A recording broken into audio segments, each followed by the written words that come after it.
Hello teachers, I wanted to make a video for you to review your responsibilities as test administrator for the day of PARCC testing, as well as show you what the Pearson Access Next testing environment looks like this year. Your responsibilities, according to the checklist the day of testing, are to receive the test materials from the school test coordinator and track their receipt using the computer-based chain of command custody form. You're responsible for managing test sessions and reviewing each student's status in the testing environment, which means you have to log in and start their sessions, which is the same as last year. You have to unlock their units and lock the unit for absent students, which is new this year.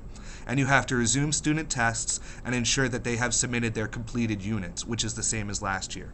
You're also responsible for distributing test materials to the students, helping them log in to Pearson Access Next. You have to keep time, supervise test administration, troubleshoot computer-based testing as needed. At the end of the testing day, you need to return the materials to the school test coordinator, and if there's any irregularities during testing, you are responsible for filling out that documentation. So of the things on the checklist, there are only 2 that are different than last year. Everything else is the same as PARCC was last year, and also really the same that we've been doing with paper testing since time began. Let's get started by taking a look at where you will administer the PARCC from. At the PARCC website, the web address is nj.pearsonaccessnext.com. You don't need this other stuff, and when you hit enter, it'll take you to the site. For our purposes, though, I'm going to be using the training site, which is exactly the same as the real PARCC site. So what you see here is exactly what it's going to look like when you administer the test. So in PARCC jargon, you are the test administrator. So once you go to the PARCC website, the first thing you want to do as the test administrator is sign in. You should have received your login credentials in an email, but if you forget your username and password, you can always use these 2 features right here to have them reset for you. So I'm going to go ahead and enter my password, and I'm going to hit sign in. And you can see this is what the PARCC testing environment looks like, same as last year. First thing you want to do is you want to double check up here. You want to make sure that you are in the correct PARCC year and PARCC session. So we can see that I've selected 2016 Spring PARCC. That's the right session for the upcoming PARCC. And you want to make sure that your school is up in this area as well. Again, this should all be done by default, but better safe than sorry. Just give that a look over, and then you're ready to get started. As the test administrator, you are going to spend most of your time in the Students in Sessions area. So you're going to go to Testing, and you're going to go to Students in Sessions, and this screen is where you are going to live during the PARCC. There's nowhere else for you to go. Everything you need to do is accomplished from this screen. So the first thing you want to do when you get here is you want to go to the session list, and you want to find the session that you are administering.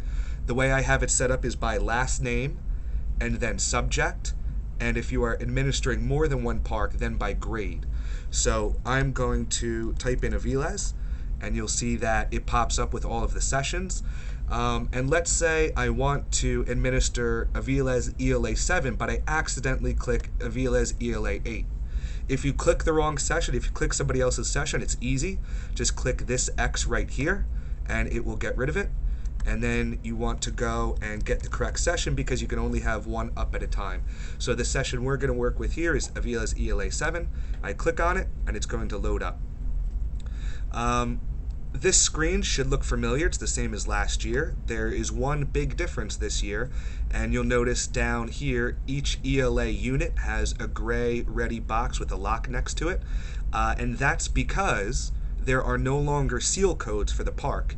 You as the test administrator are responsible for unlocking and locking every student test as well as the unit. And it's not as hard as it sounds. But while you're here, the first thing I would tell you to do is pull down here and set display to 100. So that way you have all of your students on one page. Instead of having the default 25, I now have every kid I'm responsible for on one page, which makes it easier to manage. You are going to have handed out your testing tickets at this point. Don't forget your testing tickets are how your student will get their login and password for the test. And when you're ready, you are going to hit the big green start button. So I'm going to go ahead and hit the start button, and it's going to go from a green start to a red stop, and you will see the new lock feature. And this is what I had mentioned before when I said, as test administrator, there are no seal codes. You are responsible for unlocking the section. So what's going to happen, and I'll show you this toward the end when I show you the student section, because you hit the start button, students can now log into PARCC. Let's jump over and take a look at what your student is going to see at this point after you hit that start button. Because I'm on a Windows-based computer, I have to use the TestNav program. Don't forget, PARCC no longer works in the Chrome browser, but it does work on a Chromebook. Or if you were on a Windows-based computer, they have made a program for you. So I'm actually on the program right now, but for the most part, we're all going to be on Chromebooks here. The sign-in page looks the same as last year. You probably want to have kids test audio before they sign in because they won't be able to change it once they get in. I'm going to go ahead and hit sign in as the student. And you will see that our student can see grade 7 ELA units 1, 2, and 3, but he cannot start them because you have not unlocked that unit. So remember, once you hit the start button, kids can log in like you just saw, but they can't start the test. So we'll jump back into the test administrator area, and let's unlock the unit. So I'm going to click on this button, and I actually have to physically hold down the mouse button, and I have to slide it all the way to the right. I can't just click on the button, so I'm going to slide it to the right, and I'm going to unlock Unit 1 for everybody. And if we go back to the student view, and I hit refresh, you'll notice the student can now hit the start button, log in, and begin the test. And don't forget, if you ever encounter problems while doing PARCC, the first step is always hit your refresh button. Step 2 is log out, whether it's you or the students having problems, log all the way out, log all the way back in. And if that doesn't work, try restarting the computer and logging in. 90% of the issues that we had last year were solved by those 3 things. Hitting the refresh button, which is here for the students, or as the test administrator, you'll see your refresh button is up here. So hit refresh. You can hit refresh up here on your browser too, and then you could log out, log back in, or restart the computers. Again, those will solve most of your problems.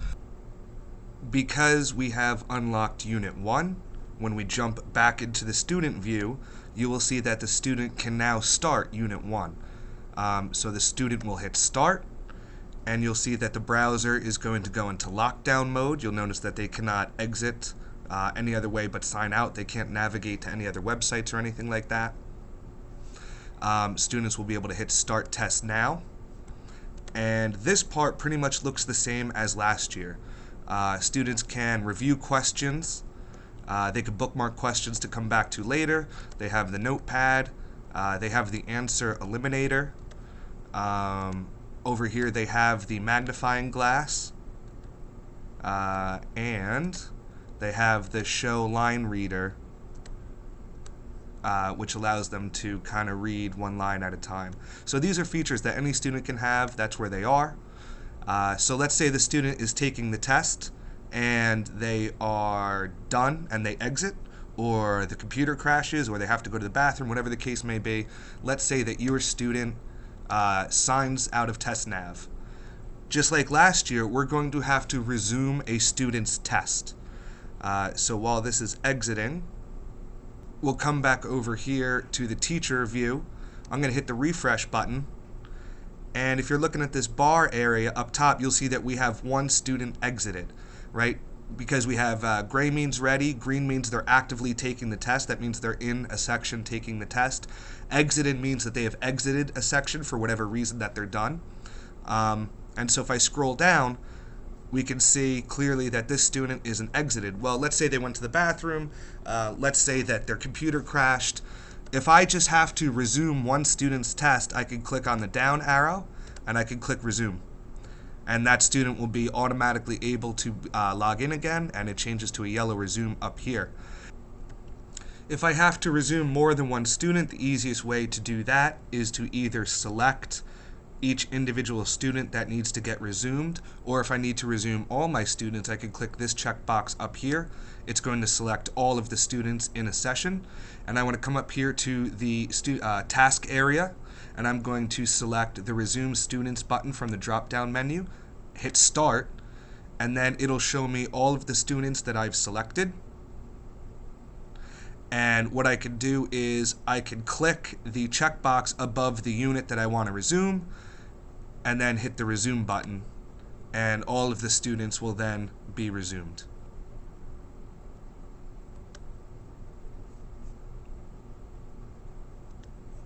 If you see resumed or resumed upload, they're basically the same thing. What happens is when the kid is taking the test on their computer, a copy of it is saved on the computer.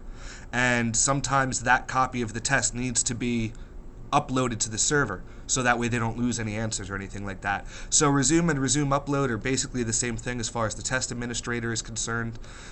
When everybody is exited with a test, we slide the lock back over to lock that section. And then we can slide the lock for Unit 2 when you're ready to start Unit 2. It's at this point I would like to remind you what the test administrator checklist said. Once you start the test and unlock a unit for all of the students and they begin testing, you have to come down to the student section and you want to relock any test for a student who is absent. So for instance, let's say this first kid here is absent. I want to pull down the black arrow next to the ready and I want to lock his test. So it's important as test administrator that you remember to lock the test of any absent students. At the end of all of the units in a test, students will have their status turned to blue completed. Sometimes the teacher may have to do a mark complete, and a mark complete is usually done for makeups. So if a student misses a section, they stay in exited status until the end of the test. Once they complete the missing unit, they would be marked complete by the person doing the makeups. So generally speaking, you will never have to mark a student complete. And they added a nice new feature that you cannot mark a student's test complete who has not finished all of the units. There was a big issue last year where students were having their test marked complete, but they did not finish all the units, and then you had to call the state, and it was a whole big headache, but they fixed that, so you can no longer accidentally mark a student complete. So once all of the sections are done, you unlock, you lock them all at the end of the class, you lock them all at the end of the test. Students should be completed, and you as the test administrator are done. And that's really all there is to it. You can click on the little guy up here, you can sign out, and that's all there is to it for administering the PARCC.